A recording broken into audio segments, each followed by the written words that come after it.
Right, you kind of got clickbaited. I don't think the film sucks. However, I do think they've made a bunch of changes that really hurt the film, and I haven't seen anyone talk about these two things online, so I just kind of want to say my part, and then I'm going to piss off. Yeah. So Stoic spends the entire film throwing Hiccup to the side and dismissing him. A lot of it's justified, but yeah, he doesn't really listen. He refuses to see that his perception of the world could be wrong, even when he literally sees for himself that dragons aren't just mindless killing machines. He still digs his heels in. He literally throws Hiccup to the side. Like, this guy has some character development to do. For once in your life, would you please just listen to me? No. And he does. As someone who's incredibly emotionally sensitive, I really understand and relate to Hiccup. So for me, the actual climax of the film happens on the ground at Helheim's Gate. So after he saves Hiccup from drowning, Stoic dives back in and saves Toothless. It shows how his attitude towards dragons has changed. However, I don't think this is the moment that shows how he's fully grown as a person. I think it's this line right here. Hiccup! I'm sorry. For everything. The actual admittance that he's wrong, the respect he finally shows Hiccup, this genuine apology earns this line. I'm proud to call you my son. This is such effective writing. So what did they do in the remake? Well, I don't have the footage, so I'm going to have to show the old film again. I'm going to recreate the line they've changed it to. Don't focus on my brilliant performance. Focus on how the character's written and what he says. Hiccup! I was only trying to protect you. I'm proud to call you my son. He's back to digging his heels in. He's trying to justify how he treated Hiccup. He's weaseling out of apologizing. That's what made the original one so powerful. He's man enough. He's grown enough to say, yeah, I was wrong and I'm sorry. Yeah, I really didn't like how they changed this line. I feel like doing that undermines what was originally a really powerful moment. Anyway, the second big thing I have a problem with is... Look how they massacred my boy. Again, that's a bit exaggerated. The remade scene isn't awful, it's not terrible, but I really feel like it falls flat of the original, and here's why. They make Hiccup look like an idiot. Well, how do they do that? They do it like this. Originally, we had a scene where Hiccup is properly tethered to Toothless, but it leads to, well, this happening. So we understand why he settles on using this detachable hook design. And this also sets up some foreshadowing, which gives a double meaning to this. When we see this Hiccup falling off, obviously we have the danger of the scene, but we have the added layer of what's in his head. I did this. I could have avoided this, but I made the choice to go to this flawed design instead. I've caused this. But then the remake cuts the scene out. It doesn't exist anymore. Not only have we lost the double meaning behind this happening, we haven't seen the why and the how. A blacksmith who was able to make this entire contraption, who is clearly very smart, didn't see this obvious flaw with his design. And I suppose you do have the argument that he's a kid, he's going to make mistakes. People make mistakes. Sure, yes, that is a valid interpretation. I'm just explaining why I think it's a lot weaker than the original. But listen, this is important. If I'm going to have the balls to title the section, How to Ruin Your Test Drive, I should probably look at the scene itself. The first half of the scene, it's quite good, you know? It plays out slower than the original, which is an issue I have with the entire film. But no, this is okay, this is good. The problems come when they crash. Look at how much camera shake they've added to this.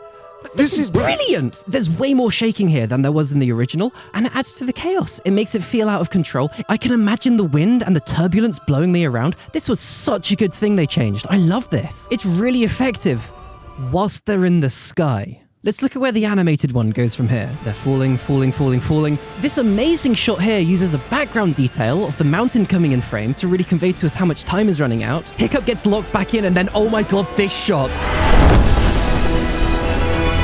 I can't watch this without getting goosebumps, all right? But look at the frame, it's readable. We have three clearly visual elements here. The silhouette of Toothless, the mountain rushing beneath us, and the rocks at the bottom closing in like a literal deadline approaching. It's really easy to understand the frame, we know what's going on. And I realize I've just drawn the Indian flag. Now, let's have a look at the remake. Why did you get rid of that amazing shot with the mountain in it? Hiccup gets locked back in, and...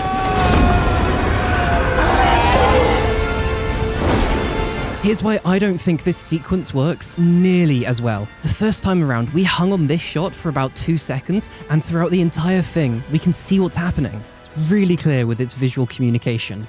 Doing the exact same thing with the new one, I can't tell where Toothless is in half of the frames. And this is because they've taken a different approach, right? But when we break it down, I don't think it's as effective. And this is because they're trying to make us feel the chaos and the terror of the situation. But I think how clear the original shot was is what made it so tense. We're able to focus on the situation, focus on the characters, and being able to do that inherently conveys the feeling to us. I think for me, this is much less effective because they're not letting us process what's happening for ourselves. The terrain is way more complex to take in. They're just trying to shove the feeling of what they're going through in our faces, rather than letting us process the scene and develop that feeling ourselves. I think it worked quite well when there was no environment or obstacles around us, but after coming down to ground level, the clearer shots are more effective. But there's one thing about this scene that is still intact, right? John Powell's amazing music.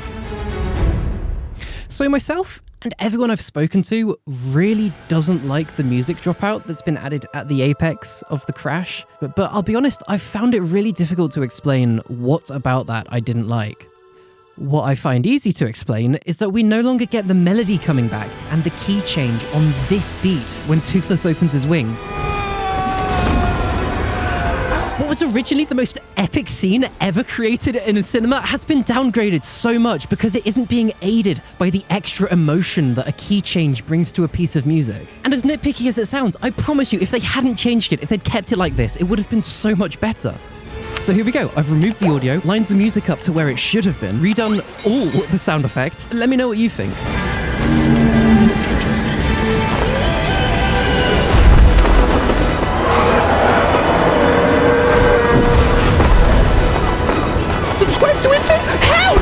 Yeah, I get it, and I agree. The new one still works, and it does it quite well. I just don't think it does it as well as the reference they were working from. The point that I'm really trying to make is they literally had the blueprint for a perfectly executed scene right there, and in the middle of a movie that, if anything, it's getting criticism for how much of a shot-for-shot remake it is.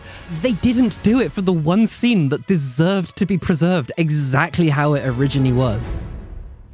So those are the two big things I think they really messed up in the remake, and why I think it harms the film as a whole. We've lost a really important story moment, and the iconic scene that embodies everything that is How to Train Your Dragon has just been made so much less effective. There's a few other things I really didn't like. I don't like how they've redesigned the dragons. I especially don't like how Toothless looks. He looks really creepy in this. This isn't what live-action Toothless had to look like. This is how live-action Toothless could and has looked before. He used to be adorable, and now he's this soulless, scary thing. To be specific, I think it mostly comes down to his eyes. They're not expressive anymore. And removing this scene? Okay, I have seen some people talk about this, but getting rid of this means the final battle makes no sense. There's no way for Hiccup to have learned that dragons aren't fireproof on the inside, and it gets rid of a really nice narrative callback. Yeah, this is the first live-action remake I've seen, and if this is what people are saying is the best one, I think it's going to be the only one I watch. Oh my god, please don't hate me. I love How to Train Your Dragon. I just think the remake didn't do it justice. If you enjoyed it, then more power to you. I'm going to run away now.